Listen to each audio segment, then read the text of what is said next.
নমস্কার বন্ধুরা, আজ একটা মজার রেসিপি তোমাদের সঙ্গে শেয়ার করি, যেটা দেখলে সত্যি তোমরা অবাক হয়ে যাবে। আর হাজার হাজার টাকা কিন্তু তোমাদের পকেটের বেঁচে যাবে, আর রেস্টুরেন্টে গিয়ে ভিড় করে কিন্তু খেতেই হবে না। তো চলো সেটাই আজকে শুরু করি, আশা করি তোমাদের অনেক বেশি মজার লাগবে। প্লিজ সবাই সাথে থেকো। আমি নিয়ে নিয়েছি ডাল, মুসুরির ডাল। এবেলার ওবেলার ডাল কিন্তু আমাদের বেঁচে যায়, যেটা আমাদের ফেলে দিতে হয় কিংবা ফ্রিজে রেখে সেটা খেতে হয়। তো চলো আমি সেখানে পরিমাণ মতো মসুর ডাল আমার ওবেলা ছিল, সেটা নিয়ে নিলাম। তার সঙ্গে একটা কাঁচা ডিম দিয়ে দিলাম, একটু পেঁয়াজ কুচি দেবো, একটু লঙ্কা কুচি দেবো, আর দেবো একটু গাজর কুচি, অল্প একটু ধনেপাতা ঘরে ছিল সেটাও দিয়ে দিলাম। অসম্ভব মজার কিন্তু বন্ধুরা এই খাবারটা তোমরা অবশ্যই একবার ট্রাই করে দেখবে, দারুণ লাগবে। রেস্টুরেন্টে গিয়ে তো খেতেই হবে না, এই বিশেষ করে এই পুজোর সিজনের ভিড়ের মধ্যে দাঁড়িয়ে। আর চপ সিঙ্গারার কথাও তোমরা ভুলে যাবে, এতটা মজার এই খাবারটা লাগে। আমি ডাল দিয়ে করেছি, তোমরা কিন্তু যে কিছু দিয়ে এটা তৈরি করে নিতে পারবে। পরিমাণ মতো লবণ, হলুদ দিলাম, একটু ম্যাগি মশলা দিলাম, একটু লঙ্কার গুঁড়ো দিলাম। 1 চামচ ম্যাগি মশলা দিলে আর কিছুই মশলা কিন্তু দিতে হয় না। এখানে দিয়ে দিলাম আমি সুজি, বড় চামচের 2 চামচ সুজি এখানে অ্যাড করে দিলাম, অনেক বেশি মুচমুচে হবে। আর দিলাম 3 চামচ চালের গুঁড়ো। ব্যাস, এইবার এটাকে সুন্দর করে ফেটিয়ে নেব, আর কোনো কিছুই কিন্তু লাগবে না। এই ব্যাটারটা আমি থকথকে করে তৈরি করব। তোমরা চাইলে এটাকে পাতলা করেও পরোটাও তৈরি করে নিতে পারো। দারুণ কিন্তু এই খাবারটা, বেঁচে যাওয়া খাবার দিয়ে যে এতটা মজার খাবার তৈরি হয় বন্ধুরা, তোমরা না খেলে বুঝতেই পারবে না।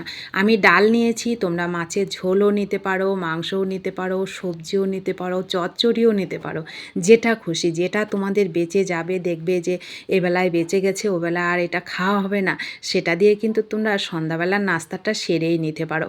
শুধু পদ্ধতি একই থাকবে, উপকরণ শুধু আলাদা আলাদা হবে। তো দেখো বন্ধুরা, আমি এরকম থকথকে করে কিন্তু ব্যাটারটা রেডি করেছি।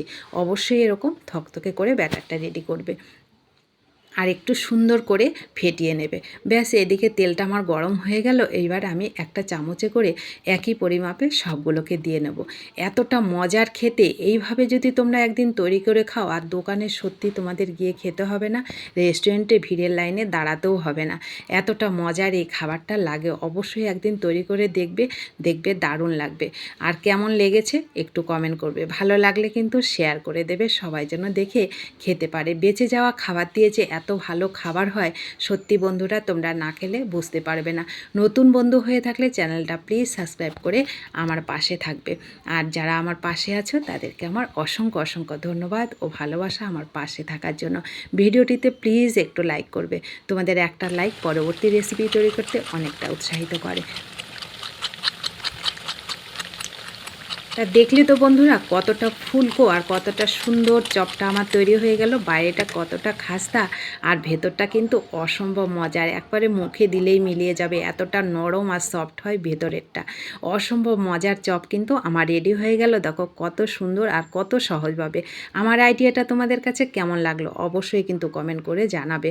আর দেখো কত সুন্দর, একদম উপরটা খাস্তা ভেতরটা নরম ফুলকো চপগুলো আমার কিন্তু রেডি হয়ে গেল। দারুণ মজার চপ, অবশ্যই বাড়িতে তৈরি করে খাবে। আর আমার মতন কোনো খাবার যদি বেঁচে যায়, সেটা না ফেলে দিয়ে, না নষ্ট করে, এইভাবে অবশ্যই তৈরি করে খাওয়াবে, পরিবারের সবাই অনেক খুশি হয়ে যাবে। দেখো কতটা খাস্তা আর কতটা সফট হয়েছে আর কতটা সুন্দর হয়েছে ভেতরটা, আমি একটু ভেঙেও তোমাদেরকে দেখিয়ে দিচ্ছি। তো সকলে ভালো থাকবে, সুস্থ থাকবে। এই পুজোর ভিড়ে না দাঁড়িয়ে ঘরে বসে এরকম খাবারটা অবশ্যই তৈরি করে খেয়ে তারপরে মনের আনন্দে সবাই মিলে পুজো দেখতে যাবে। সকলের পুজো ভালো কাটুক, সকলে সুস্থ থেকো, ভালো থেকো। ধন্যবাদ তোমাদের সবাইকে রেসিপিটি শেষ পর্যন্ত দেখে আমার পাশে থাকার জন্য।